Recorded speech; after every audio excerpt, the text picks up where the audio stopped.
Hey guys, gue dia. Gue mau sharing aja sih tentang gaji dan keuangan. Ini pembahasannya cukup sensitif kan, terutama buat yang di Indonesia. Tapi mumpung gue nggak dapat pekerjaan, jadi gue bakalan bongkar gaji gue dulu.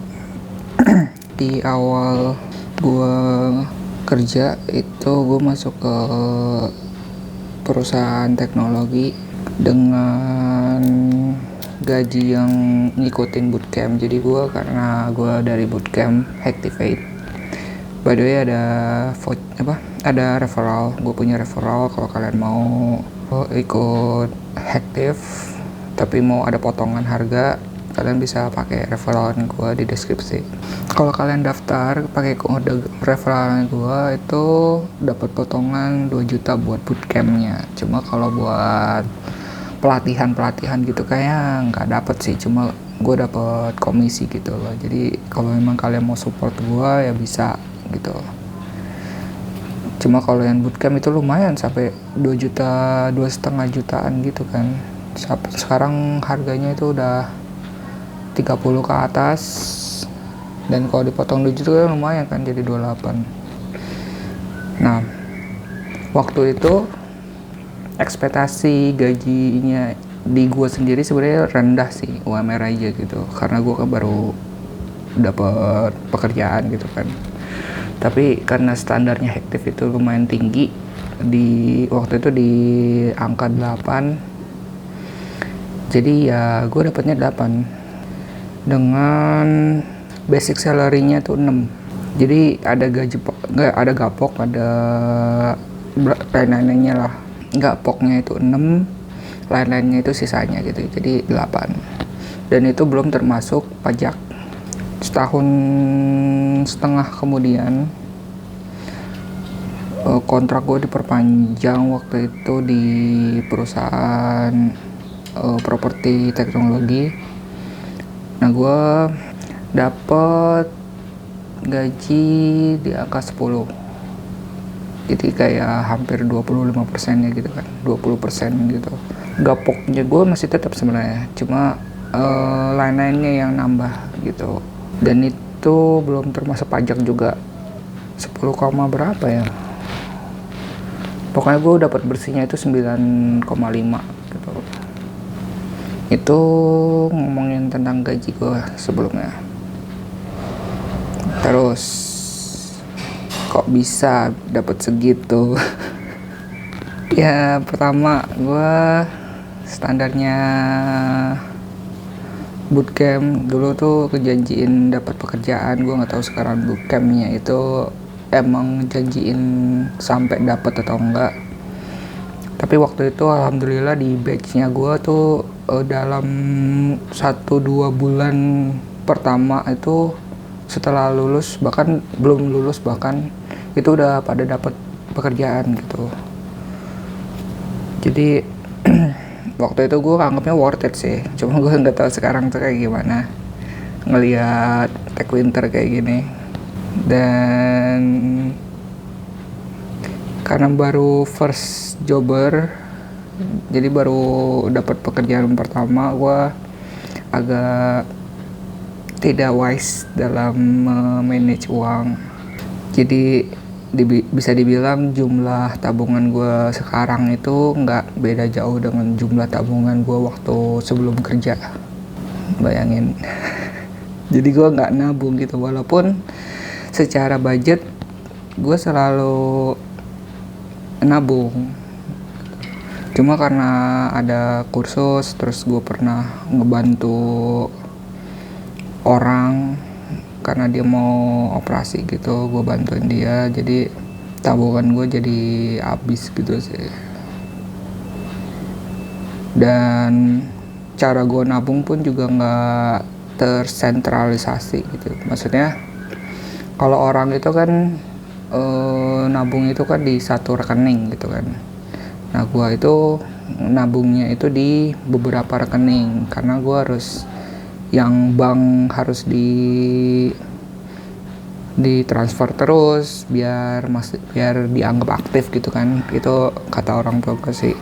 Jadi tetap transfer aja uangnya walaupun cuma 100.000 ke bank-bank yang gue jarang pakai biar masih aktif gitu. Terus gue juga nabung di bank utama, ada 2 sih bank utama yang gue pakai. Yang satu buat nerima uang, yang satu emang buat manage uangnya gitu. Dan ada satu lagi gue nyimpen di reksadana. Jadi gue nabung di beberapa tempat, jadi gue nggak ngerasa kayak nabung gitu. Apalagi gue ditambah ada pengeluaran besar di menjelang gue selesai bertugas gitu.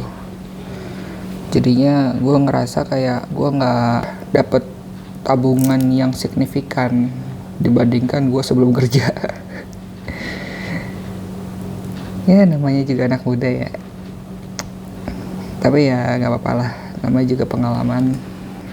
Masalah gaya hidup, sebenarnya gue gaya hidupnya nggak berubah signifikan. Gue sempet ngubah gaya hidup gue, kayak gue nyoba ngerawat diri, terus nyoba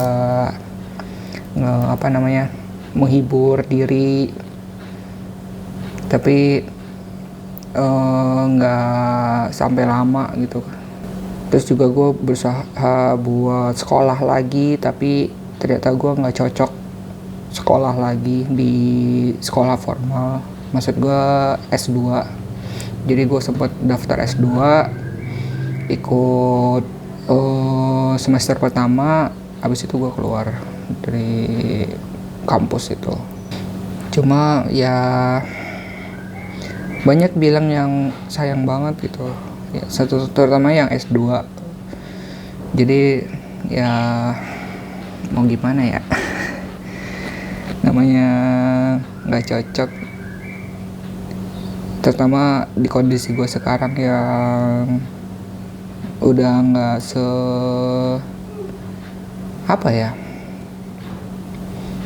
otak gue udah lebih lemot daripada dulu gitulah. Jadi gue nggak bisa survive dari dunia S2 gitu sih. Gue lebih suka yang praktikal, yang emang ada hasilnya gitu. Kalau S2 kan dia itu emang teoritis dan emang peneliti gitu, khusus berpeneliti. Jadi gue bukan tipikal yang kesana, dan itu ngeluarin uang juga. Gue juga sempat ngekos walaupun sama-sama di Jakarta, tapi gue ngekos buat nyobain aja gimana sih rasanya ngekos. Dan ternyata pas ngekos itu yang paling gue takutin ketika gue kambuh mentalnya, yakin mentalnya tuh kambuh. Gaya hidup yang berubah tuh cuma gitu aja, dan itu nggak bertahan lama, tapi itu cukup menguras duit gue. Kalau basic pengeluaran itu belak-belakan aja, gue keluar cuma 3 juta. 3 juta itu udah hal yang menurut gue prioritas, kayak makan, transportasi. Dan gue juga ngerasa kalau gaya hidup gue tuh nggak berubah sih dari 3 juta itu. Tapi gue berusaha deh, kayak sebenarnya kan alokasi 3 juta itu kan ke ojol sama ke bank yang biasa gue buat transaksi kan. Nah mungkin proporsinya bakalan gue coba ubah dari yang biasanya ojol terus gue alihkan ke ke bank transaksi. Dari bank transaksi mungkin gue udah mulai alihin lagi ke tunai, karena kalau tunai kan otomatis gue harus kayak jalan gitu kan, jalan sendiri buat beli makanan. Dan sekarang gue baru sadar kalau tukang gitu tuh jarang lewat sih. Makanya gue kayak ojol aja udah. Oke, gue mau geser dikit karena gue mau nampilin budget gue yang lumayan, menurut gue kayak ini budget yang simple banget, tapi ya sebenarnya pokoknya itu sama sih. Jadi ini, sorry gue sensor alokasinya karena gue masih kurang nyaman untuk diketahui di mana aja spread ininya, tapi secara nominal ya segitulah. Yang pokoknya atau kayak pengeluaran sehari-harinya itu kayak 3 juta, itu udah proof secara gaya hidup itu gue cukup banget. Sisanya itu nabung semua sih. Nabung, ngekos. Ini waktu zaman ngekos, jadi kalau gue udah ngekos duitnya itu buat tabung lagi, dan gitu aja terus. Oke, itu sharingnya gue tentang keuangan. Mungkin sebenarnya budgeting gue tuh nggak bisa gue nggak spesifik itu buat kayak perintilan budgetnya tuh kayak gimana. Paling cuma kayak nominal besarnya berapa, mau nggak mau gue harus cukup, dan emang cukup. Update aja, gue udah apply di mana-mana. Gue udah interview 2 kali, yang satu udah sampai tes, yang satunya itu baru semenit interview gue langsung keluar karena gue nggak setuju peraturannya. Ada kayak interview lewat chat juga ada. Terus gue apply ke beberapa tempat, nggak tahu kenapa gue kayak apply aja. Sekarang tuh zamannya tuh gampang banget anjir apply-nya, kayak lewat LinkedIn, lewat Glints, lewat Jobstreet, itu tinggal apply aja gitu. Dengan budget gue yang secara kehidupan itu 3 jutaan, sebenarnya tabungan gue tuh udah gak cukup sih. Buat gue mikir gak cukupnya itu karena gue mikir kayak apakah gue bisa bertahan lebih dari setahun gitu. Walaupun kenyataannya gue berusaha buat dapat pekerjaan lagi di waktu-waktu kayak sekarang, baru seminggu, belum ada seminggu keluar itu gue udah nyari-nyari kemana-mana. Mungkin gue belajar untuk bilang ke diri sendiri kalau nggak apa-apa sih kalau lo mau istirahat dulu kayak seminggu setelah di layoff. Cuma kayak tetap pengen nyari sih. Sebenarnya gue enjoy kerja. Kalau gue sharing tentang proses gue belajar .net gitu, kalian tertarik gak sih?